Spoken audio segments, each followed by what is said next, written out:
Hey folks, it is Vince the Evil DM. I am back with another episode of February update. I know it's the middle of the month and I'm updating middle of the month, which is kind of crazy because usually do it at the beginning of the month, but I absolutely forgot to do a February update. So I just wanted to give a little bit of a update what I'm working on, what's going on in life and how things are going. My YouTube channel, let's start off with that, is has reached 1,500 subscribers. We're well over the hill for 1,500 subscribers. We're moving up and up and up every week. I really enjoy the feedback that I get from the hobby here and the community here on my channel. So let's just pop on over to the channel here and take a look at things. As you can see here, we have over 1,500 and we're doing well here on the channel. And I every week I do a short video, just kind of giving a question of the week and get people involved. So look for those little shorts. It's only 60 seconds or less. Doesn't take up much of your time and prompts you with some type of question for you to get involved with others and see how they respond to it. And you guys can interact with one another. I also have my ongoing series, Railguns and Dragons, which I explore the game of Palladium games. I've been doing fantasy lately. The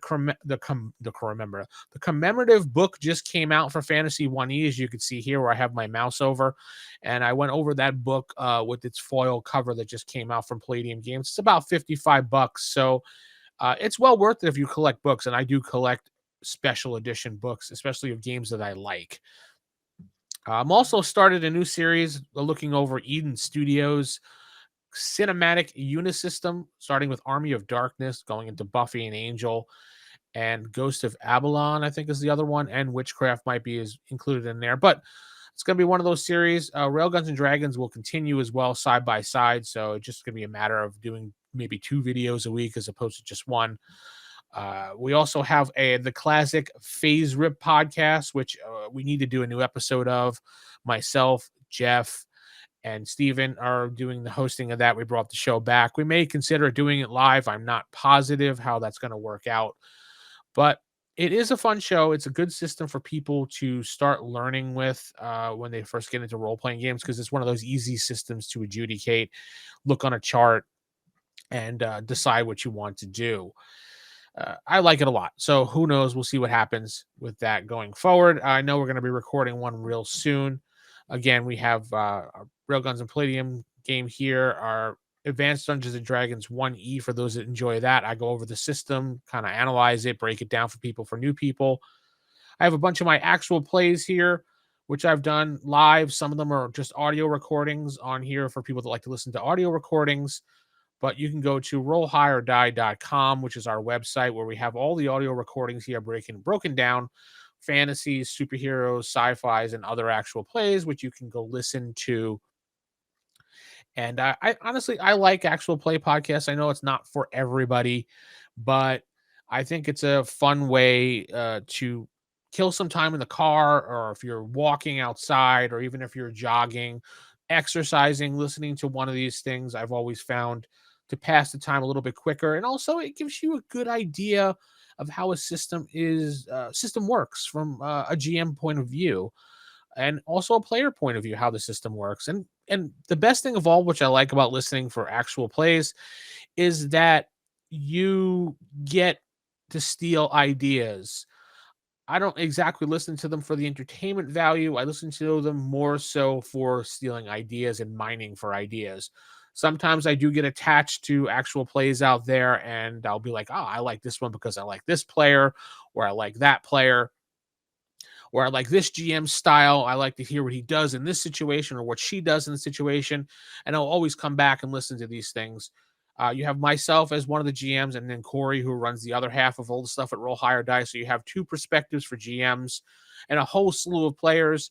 This group that we have here, we like to debate. We do like to argue in character, and we like to make fun of one another. So it's lighthearted, fun, laughs. A lot of people enjoy it. Some people don't.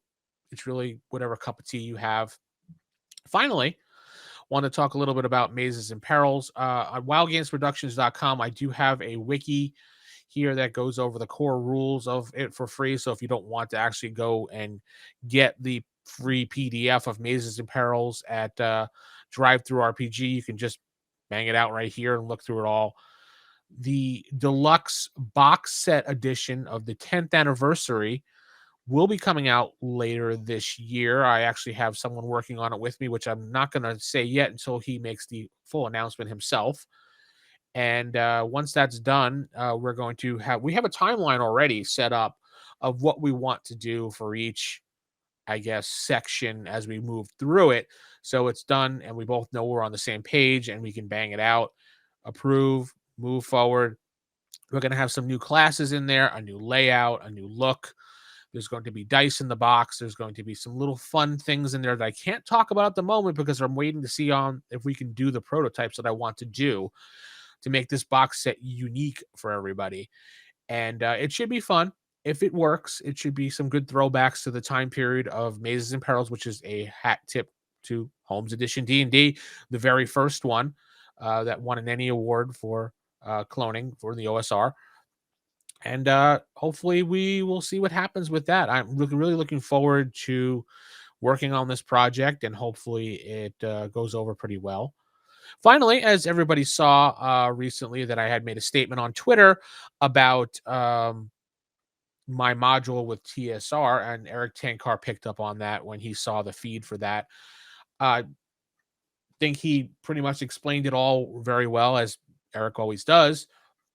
To clarify, I think some of the questions that he had on there was about 5% of the module was done by Ernie. Ernie only really did some flavor text, add some things in here which he felt uh, the GM shouldn't have to do. Maybe some naming of people and naming of places, or putting some descriptions in some of the buildings, things that I left out, not on purpose, but I kind of left out thinking that as a GM, you would make that stuff up. But Ernie made a good point and added these things in. The rest of it, the other 95%, was what I did, and everything that I did is my story, and everything that I donated to TSR. Now, I got final say approval before it was shipped off to printing, but I don't know what happened after then. Things could have changed. They could not have changed. I don't know. I don't know when it's shipping out. I don't know how many were sold. That information was kept from me because I'm not making any money off of it. So why should they tell me that stuff? I donated it, and that was the end of it. So I think that's pretty much the February 2022 update here on my channel. Look forward to more videos this week, next week, and you can always follow me on Twitter at the Evil DM. You can follow me and go to my website, theevildm.com, and you can follow that website by just clicking the follow button on there, and that will give you anytime I post a video or something. And hopefully you'll enjoy things. Go to facebook.com/the Evil Dungeon Master if you're on Facebook. That is my webpage where I post up pictures and stuff like that. I am on Instagram, but I rarely use it because I don't really see the point of using Instagram myself. If you use it, cool. If you want to follow me, that's the Evil DMX on Instagram. It's not something I really do all that often, but I try. But there's just so many social media outlets to really focus on. And I kind of just focus on mostly just distributing through Facebook. Twitter is more of just announcements here or there because sitting on Twitter, you get yourself in too much trouble. So I just try to stick it into announcements and get out of there. Maybe I'll respond to a few people that I really enjoy talking to and have fun with, but I try to keep my big trap shut on there before I get myself into trouble. Anyway, with that said, I'm going to get out of here. With that said, I'm going to say keep it original and keep it old school. Good night, everybody.